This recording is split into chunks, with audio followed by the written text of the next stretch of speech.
काय त्याचा आणि माझा संबंध तोडा. आस, भय, चिंता, लज्जा, काम, क्रोध तोडावा संबंध यांचा. म्हणण्याकरता थोडंसं कठीण जातं. मंडळी जरी सगळी आमच्या परिसरातली असली तरी हा अभंग आता बरेच दिवस नाही श्रवण झालेला नाही, त्याच्यामुळे थोडासा विसर पडतो. परमार्थाचे विरोधक पहिला शब्द आहे आस. आस म्हणजे आसपास नाही, आस नाही आपल्या भाषेतला शब्द नाही, तसं प्रेमळ शब्द नाही का आस. पण आस म्हणजे आशा, आणि आशा असली की परमार्थात फायदा होत नाही. आणि आशेने कोणालाच सोडलं नाही. माणसं उगीच जातात का कुठं, आम्हाला काय मिळेल म्हणजे आशा, कोणीच येत नाही बरं का. कलाकार पण येत नाही आणि कीर्तनकार पण येत नाही का आशाला नाही. अहो तुम्हा आम्हाला लागली यात नवल नाही, हे फक्त स्टेजवरलेलाच कळलं, बाकीच्यांना नाही कळलं. त्यांना नाही कळलं त्यांनी राहू. अहो देवाला सुद्धा आशा लागली. आशा उपजली अनंतासी नीच वामनत्व आले त्यासी. आशेने दिन केले देवासी इतराची कथा. आणि आशा ही दुःख देणारी आहे. जैसी आशा दुःखाते व्याली निंदा दुरिते. आशे पाशी नाही सुख आशे पाशी परम दुःख. आशा सर्वाशी बाधक मुके दोष त्या.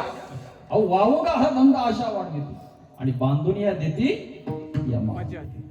म्हणून परमार्थामध्ये जर आशा लागली तर परमार्थ चांगला.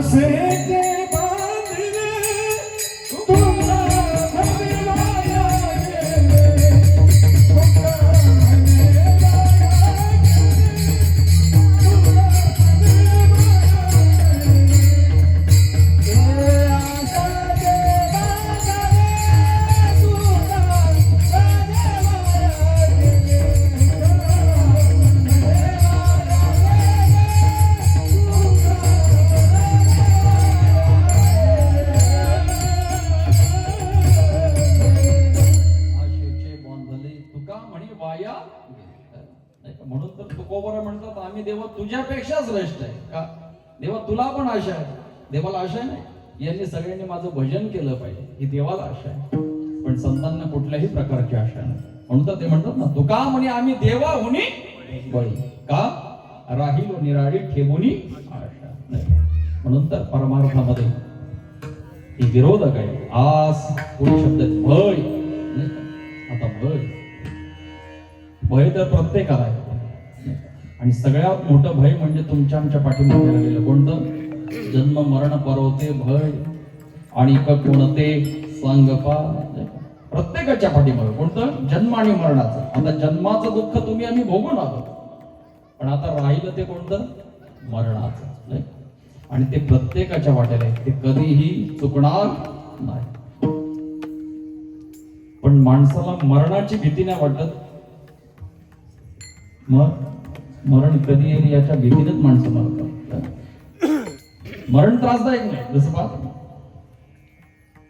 एका सासू सुनेचं भांडण झालं. सासू सुनेचं भांडण आणि जीव द्यायला निघाले. कोण कोण सुनबाई नाही सासू. तो गेला काळ आता तो मागे मागचा काळ. आता काळ बदलला.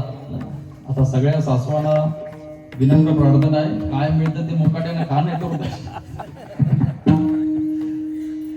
सासू जीव द्यायला निघाले. रात्रीच्या वेळ होती ना, हातात कंदील घेतला आणि जात होती शेतातून. एका ते आपल्या गोव्यामध्ये एक माणूस होता, त्याने बघितली आजीबाई रात्री चालली कुठं म्हणून विचारलं आजीबाई कुठं. म्हटलं भांडण झालं सुनेबरोबर जीव द्यायला निघाली. बरोबर जीव द्यायला निघाली मग कंदील कशा करतात म्हणजे विंचू काढायचा भ्या वाटत. म्हणजे मरण त्रासदायक नाही, मरणाची भीती. अहो कोरोनाच्या महामारीमध्ये कोरोनाने कमी मेले आणि कोरोनाच्या भीतीने जास्त नाही का. म्हणून भय.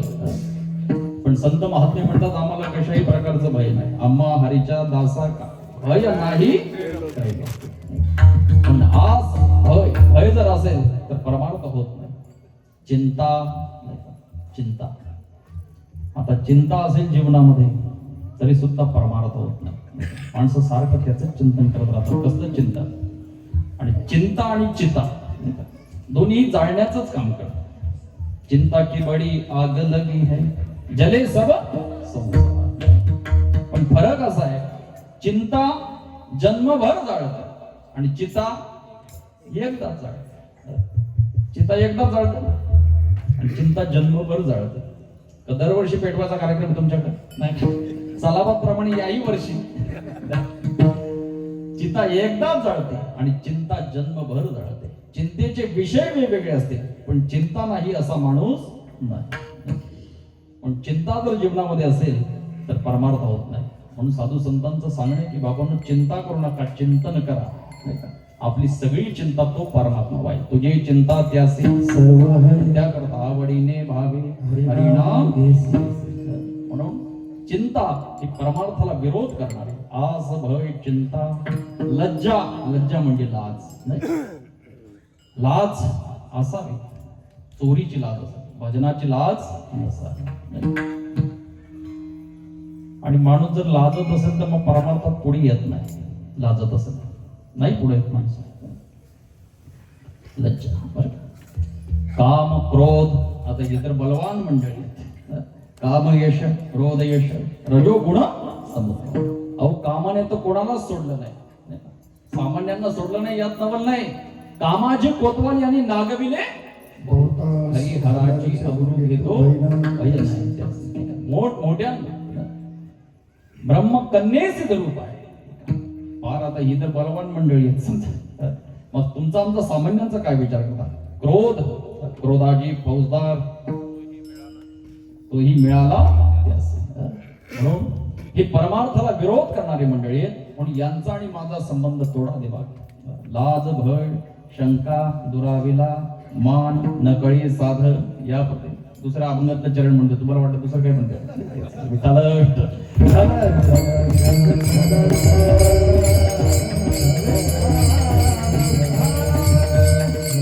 अजून तर मी जागा आहे समजा, 11 वाजेपर्यंत जागाच राहणार. परमार्थाच्या विरोधात आस भय चिंता लज्जा काम क्रोध तोडावा संबंध यांचा माझा नाही. परमार्थाला जे विरोध करणारे त्याचा आणि माझा संबंध तोडा देवा. बरं तुकोबर आहे. आणखी काय? आता 11:15 वाजत आले. बस देवा आता काही जास्त मागण्याची इच्छा नाही. एकच मागणं आहे की या मुखामध्ये सतत तुझं नामचिंतन घडू दे आणि परमार्थ होण्याकरता त्या साधू संतांची संगती मला मिळू दे. ही गोष्ट अभंगाच्या 4थ्या चरणात. मागणे ते एक, मागणे ते एक, मागणे ते एक, मागणे ते एक, मागणे ते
की या मुखाने तुझं नामचिंतन करू दे. कारण नामचिंतन कशा करता तर या कलियुगामध्ये जर तुमचा आमचा उद्धार व्हावं वाटत असेल तर त्याकरता उद्धाराचं एकमात्र साधन म्हणजे नामचिंतन. कलियुगी उद्धार म्हणून बाकी साधनांच्या मागे लागायचंच नाही. आणि बाकी साधनांच्या मागे जर लागला तर मग मेहनत होईल, कष्ट होईल, पण फळ मात्र मिळणार नाही. आता अनेक संप्रदाय, अनेक पंथ आले आणि माणसं प्रत्येक जण हा विचार करतो आपल्याला जसं सोपं पडेल ते निवडतात माणसं. आणि वारकरी संप्रदायामध्ये त्याग असल्यामुळे जास्त माणसं याच्याकडे प्रवृत्त होत नाही.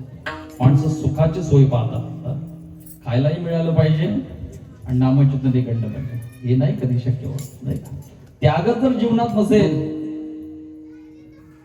तर परमार्थ जीवनात होत नाही. अहो कामक्रोध केले घर रेते, मग तुका म्हणे धर बरीला विठ्ठल. नामचिंतन घडावं असं वाटत असेल तर त्याकरता जीवनामध्ये त्याग करावा लागतो. मद्योदक जरी झाले, ते मद्य भांडार आले, बस कळेल त्याला कळेल, आता बाकी सगळ्यांना नाही ते कळू देणार. गंगेचं पाणी जरी दारूच्या भांड्यात आलं तरी ते अपवित्र. मांसाहार करण्याने किती जरी नामचिंतन केलं तरी ते फलद्रूप ठरत नाही. बरं का, हे प्रत्येकाने लक्षात घेतलं पाहिजे. म्हणून तर साधू संतांचा आग्रह छत्रपती शिवाजी महाराजांना सुद्धा उपदेश केला. कंठी मिरवा, तुळशी व्रत करा, एकादशी. नाही तर तसा तुमचा सगळ्यांचा भाव चांगला आहे, 8 दिवस का होईना, 9 ते 11 असलं तरी सुद्धा तुम्ही सगळी मंडळी येथे आवर्जून बहुसंख्येने उपस्थित आहात, नाही का? 9 ते 11 असलं तर आता आमच्याकडे 9 ते 11 एवढी मंडळी नसते पाहायला मिळतात. 7 ते 9 असलं तर माणसं येतात, सोयी नाही. कारण 11 वाजले की माणसं करतात. आता 11 वाजत आले, मलाही उरकावं लागेल, नाही तेव्हा बस एकच मागणे, मुखाने नामचिंतन घडू दे आणि परमार्थ व्हावं. याकरता जीवनामध्ये संगती खूप महत्वाची आहे. त्याकरता नाममुखी संत संग दे. अनेक अभंग आपल्याला पाहायला मिळतील, त्या प्रत्येक अभंगामध्ये एक एक चरण संतांनी घातलं, ती संतांची संगत मागण्याकरता, नाही का? मागणे ते एक हेची आहे आता, किंवा मागणे ते एक तुझ प्रती आहे, देशील तरी पायी पांडुरंग. काय या संतासी निर्वी संत संग देई, संत संग देई अनेक प्रवाही घालू नको, नाही का? संगती जीवनामध्ये खूप महत्वाची. संगतीमुळे माणसाचं जीवन घडतं सुद्धा आणि बिघडतं सुद्धा, नाही का? परमार्थ व्हावा असं वाटत असेल तर भजन करण्याची संगती केली पाहिजे, तर माणसाच्या जीवनात भजन घडतं, नाही. नाहीतर पैसता चोरापाशी तैसीच होय बुद्धी, देखताची मन चिंतिता. बऱ्याच लोकांचं आयुष्य संगतीने बिघडलेलं आहे. म्हणून संगती करायची असेल तर भजन करणारची संगती करा, मग जीवनात नामचिंतन घडेल. म्हणून मागणी ते एक हेची आहे आता, नाममुखी संत संग दे. बस आता देवा 11ला 5 मिनिट बाकी राहिले. बस आता काही नाही, माझ्या जीवनामध्ये सेवा घडावी एवढाच एक येतोय. पण ती सेवा घडत असताना वरवर सेवा नको, तर भाव शुद्ध अंतःकरणाने माझ्याकडून ती सेवा करून घे. हे शेवटच्या चरणामध्ये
नको वरपंग देवा, घेई माझी सेवा भावश, नाही का? सेवा करून घे.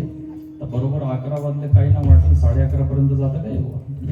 11:30 पर्यंत जाणार नाही. इंदोरीकर सारखं सगळी एकदाच सेवा करून घे. पण सेवा कोणती? तुका म्हणे देवा चिंतन हे तुझी चिंतन करून घे. मग तुकोबाला जर चिंतनाची मागणी करतात, मग आपण दुसरं काय करायचं का? नाही, आपण पण चिंतन करायचं. मग कसं?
कमरनाथ वर पांग देवा तू कमरनाथ वर पांग देवा तू कमरनाथ वर पांग देवा तू कमरनाथ वर पांग देवा केली माझी सेवा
अभंगाचा भावार्थ अल्पमतीप्रमाणे मांडण्यासाठी मी प्रयत्न केलेला आहे. वेळ सुद्धा संपुष्टात आलेली आहे, माझ्यापेक्षा तुम्हाला चांगलं ठाऊक आहे. तशी मला वेळेची सवय आहे, पण थोडंसं सगळ्यांचं अवदान चांगलं मिळालं नाही आणि बोलण्याच्या ओघात थोडंसं पुढं गेलं नाही. आणि आपण सगळ्या मंडळींनी तर बघितलं असेल की किती हार सगळ्या मंडळींच्या मार्फत. आणि मला असं वाटतं सध्याच्या काळामध्ये फक्त देवापेक्षाही माणसं कीर्तनकारावर जास्त प्रेम करतात. म्हणून तर देवाला पण एवढे हार नसते तेवढे कीर्तनकाराला आणतात. तेव्हा तुमच्या सगळ्यांच्या सन्मानासाठी मी आदर करतो, पण वेळ पुढे चाललेली. तेव्हा ज्या संतांनी तुम्हाला हे मार्गदर्शन केलं त्यांचं एक मोठ्या प्रेमाने भजन करू. ज्ञानेश्वर माऊली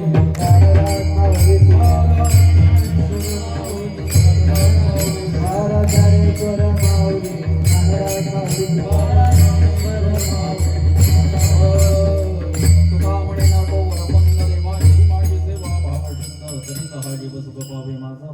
राजा कळवाली कीर्तन या ठिकाणी संपुष्टात आलेले आज सलाबत प्रमाणे संपन्न होणारा 2.5 दिवसाचा कीर्तन महोत्सवाचा कार्यक्रम मोठे गोवी या गावामध्ये संपन्न होत असताना या महोत्सवामध्ये सगळ्यांचे बरं का थोडा मोठ्यांचे आशीर्वाद आहेत, सगळ्यांचं सहकार्य अपेक्षित आहेच आणि त्या न्यायाने सगळ्यांच्या सहकार्याने संपन्न होणारं यंदाचं हे 9वं वर्ष नाही का?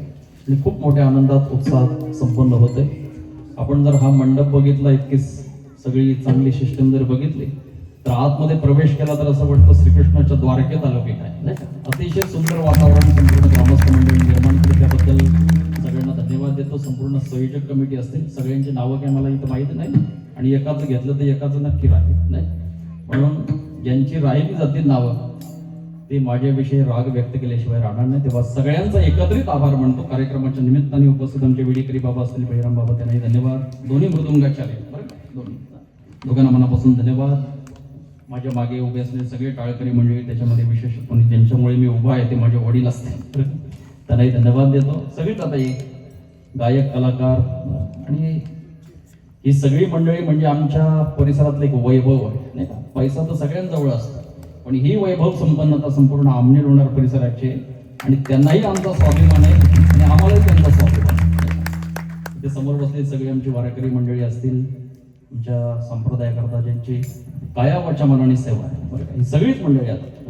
आमचे मंगल महाराज आळंदीची धर्मशाळा असते, तिथं काम पाहण्याकरता 7-8 दिवस जाऊन स्वतः मजुरी करतील बरं का, तिथे स्वतः पाहणी करतील कामाची, स्वतः काम करतील. सगळीच मंडळी आमच्या अरुण महाराजांनी सगळ्यांनी निमंत्रण दिलं व्यायांकडे जेवणाकरता म्हणून सगळी आग्रहाणी मंडळी उपस्थित राहिली सगळीच बरं का.